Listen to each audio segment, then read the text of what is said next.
I'd like to respond to the question, should corporations have a code of ethics like doctors and lawyers? I absolutely believe that a CEO should behave ethically and should agree to a code of ethics as defined by their company. It should be a shared code of ethics that everyone from the CEO to every employee in the organization agrees to. A doctor or lawyer needs to agree to their respective code of ethics in order to gain certain rights and titles. If they don't agree, they can't practice. For lawyers, it's governed and enforced by the American Bar Association, and for doctors, it's governed and enforced by the American Medical Association.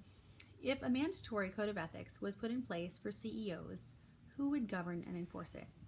That question is the key reason that I oppose a code of ethics for CEOs as we have for doctors and lawyers.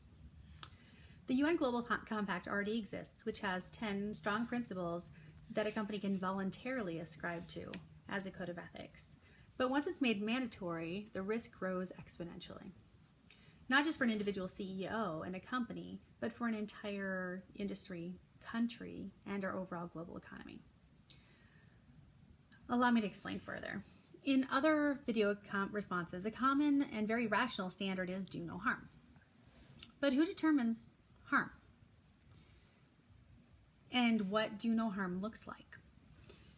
What could begin as a code of ethics that simple can quickly evolve to include more and more and more standards that then could be prosecuted.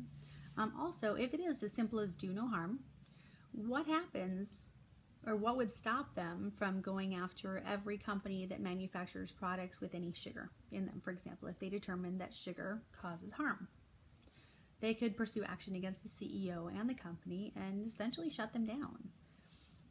Likewise, if they pursue action against a munitions company, because having weapons or creating weapons does harm in someone's view. All of a sudden, we have a single governing body that truly has power over the entire world economy and all goods and weapons in it.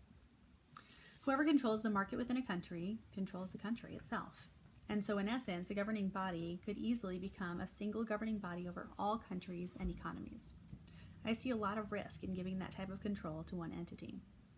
I would prefer to see an oath of office for a specific company, specific to how the President of the United States agrees to uphold the law and to uphold certain ideologies that are defined by the entity he leads. Every company should be able to determine what's most important for their leader and employees to adhere to, ideally with an overall leave it as good or better than you found it mentality.